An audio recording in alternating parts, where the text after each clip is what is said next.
Ya pemirsa, untuk membahas lebih dalam terkait dibukanya layanan lapor Mas Wapres, kami telah terhubung melalui sambungan Zoom dengan tenaga ahli utama Kantor Komunikasi Kepresidenan Dede Prayudi dan pengamat kebijakan publik Trubus Rahadiansyah. Selamat sore Mas Dede. Ya, selamat sore, selamat sore. Ya, Mas Dede, ini terkait lapor Mas Wapres, bagaimana mekanisme layanannya?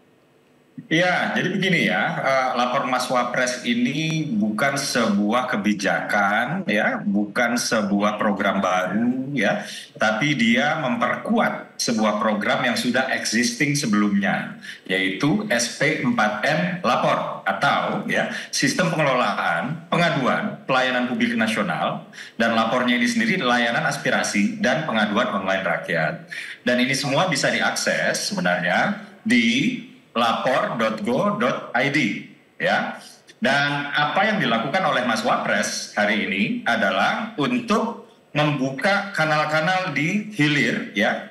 Jadi ini sebenarnya memperkuat apa yang sudah menjadi existing, kurang lebih seperti itu ya. Nah, kalau ditanya soal prosesnya ya, yang pertama itu adalah proses yang paling awal, yaitu melapornya itu sendiri ya. Setelah itu, setelah melapor, maka dilakukan proses yang kedua, yaitu verifikasi laporan.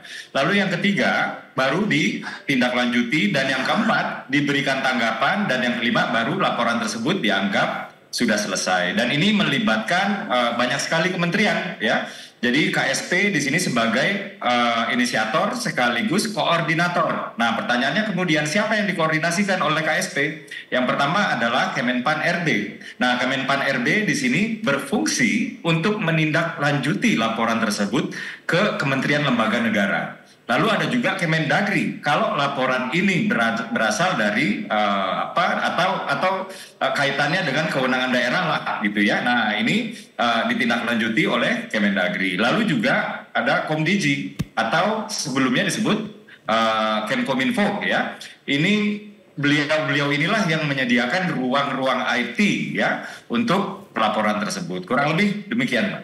Baik, kalau untuk tadi tindak lanjutnya itu kira-kira berapa lama dan apakah selama tindak lanjut itu dilakukan, warga pelapor apakah mendapatkan update?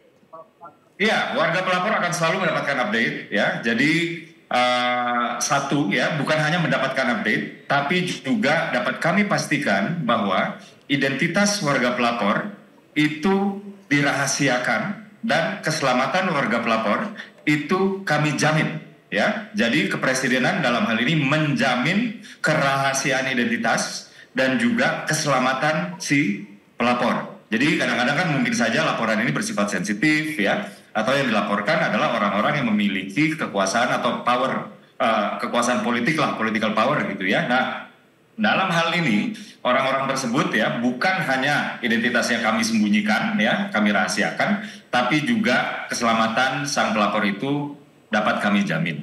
Demikian. Baik, terima kasih Mas Dede sudah menjelaskan ini terkait alurnya, mekanismenya dan sebagainya. Saya ke Mas Trubus, Pak Trubus, mohon maaf Pak Trubus. Anda melihatnya bagaimana nih Pak Trubus? Ada layanan baru sudah hari ketiga. Iya, menurut saya ini satu bentuk percepatan layanan publik ya, yang sebenarnya sudah ada namanya siap lapor yang sudah berjalan. Tadi sudah dijelaskan sama Pak Dede ya, itu sebenarnya kebijakan yang sekarang ini lebih kepada saya melihatnya sebagai penyempurnaan dalam rangka percepatan layanan publik, itu yang paling inti.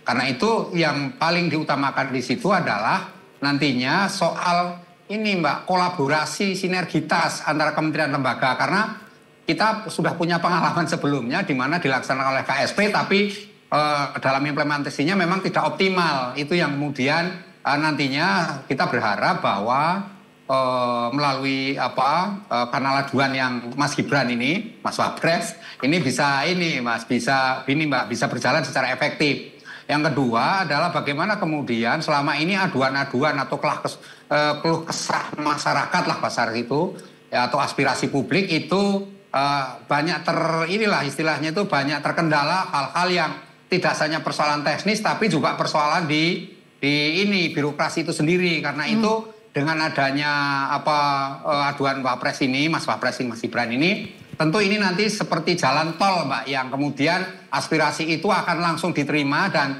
di sini kemudian kementerian lembaga yang menangani itu akan secara serta-merta diawasi. Saya sepakat dengan Mas Didik tadi bahwa masyarakat memang harus diberikan kepastian soal aduan itu kan intinya kan tindak lanjut. Iya. Kalau tindak lanjutnya itu transparan, terbuka, masyarakat bisa ngikutin, itu saya harapkan masyarakat akan puas. Karena ini kan persoalan pelayanan memang intinya pada ini Mbak, pada kepuasan ya. Iya. Sehingga ketika layanan itu memang bermanfaat dan mempunyai istilahnya itu kepuasan yang tinggi di masyarakat, maka trust akan muncul di situ. Trust akan muncul. Nah, semuanya nanti percaya pada itu. Memang ada yang ketika memang ini di publik masih rame terkait apakah itu tidak timpang tindih dengan ini, dengan kebijakan sudah ada kementerian lembaga yang sudah membuka hal-hal yang sama. Saya rasa ini tinggal bagaimana nanti political will presiden ya dalam ini Wapres dalam mengimplementasikan kebijakannya. Karena ini kan persoalan yang memang selama ini di kementerian lembaga itu justru memang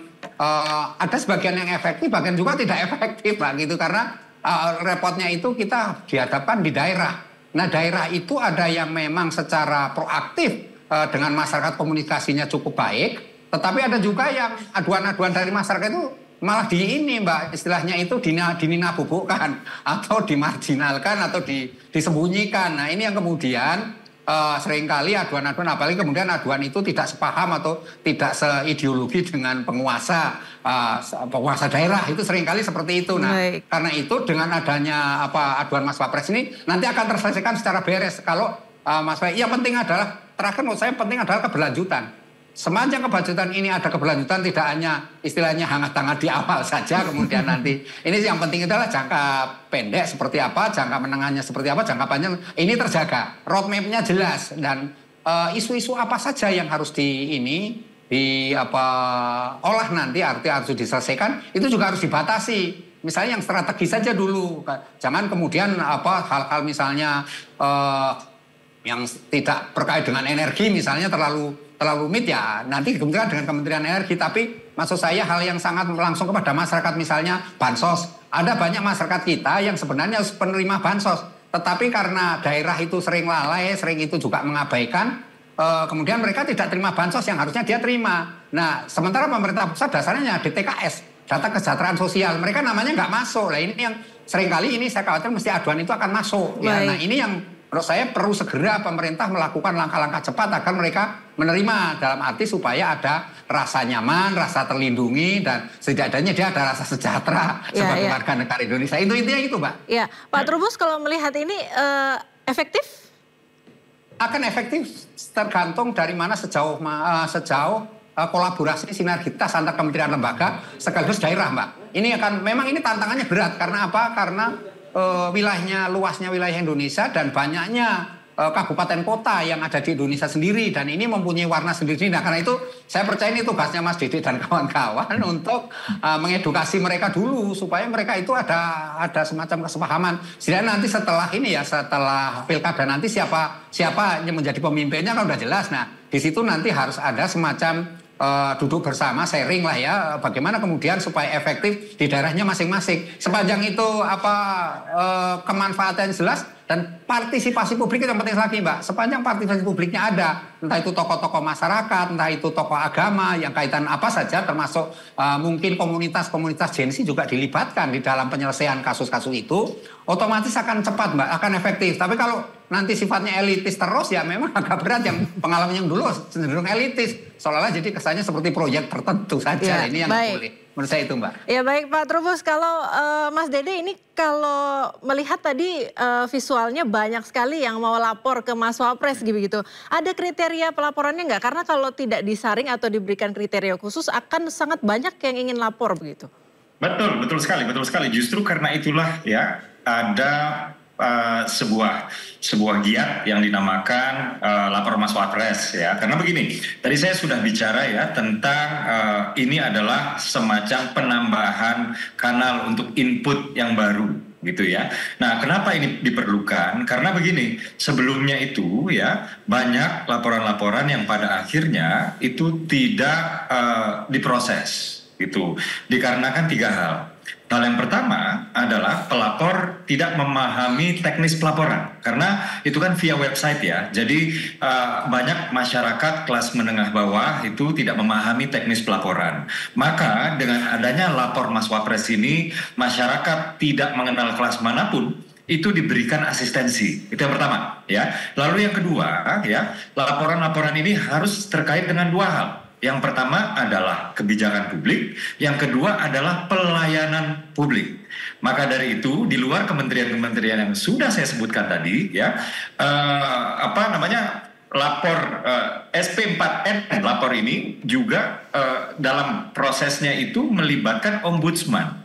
Jadi kalau misalnya ada oknum-oknum yang harusnya melayani publik dan lain-lain dan melakukan pelanggaran administratif, maka ini bukan hanya harus dibereskan tapi juga harus ditindak, kurang lebih seperti itu ya. Jadi yang kedua adalah ini harus terkait dengan kebijakan publik dan pelayanan publik. Jadi kadang-kadang ya ada yang melapor tapi tidak terkait dengan dua hal itu, maka dengan kerendahan hati ya kami ya terpaksa harus tidak mengikutkan ke proses verifikasi berikutnya. Itu yang kedua ya. Lalu yang ketiga, pelapor itu harus memiliki identitas yang jelas. Karena kayak begini, seringkali ya sebelum adanya lapor Mas Wapres ini ditemukan ya laporan-laporan itu bersifat ingin menjatuhkan karakter seseorang gitu, dengan ya laporan tersebut bersifat anonim gitu. Artinya laporan-laporan yang tidak dapat dipertanggungjawabkan ini kan tentu saja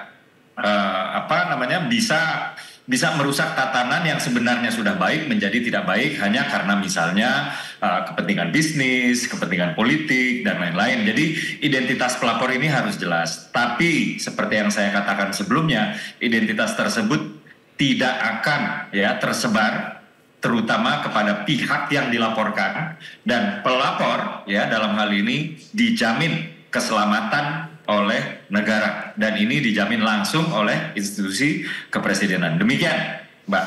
Baik, terima kasih Pak Trubus. Pak Trubus, ya. Kalau metode layanan aduan masyarakat ini sebenarnya Anda juga menyebutkan tadi bukan hal baru. Lalu apa uniknya begitu? Uniknya ini sebenarnya nanti langsung, Mbak. Karena saya katakan itu seperti jalan tol, jadi langsung kepada Wapres. Nah, Wapres inilah nanti yang akan istilahnya memantau sekaligus mendorong kepada kementerian lembaga yang menangani kasus yang dilaporkan itu, gitu loh. Itu penting itu, karena selama ini begitu, kalau dari ini kan istilahnya dari bottom up ya.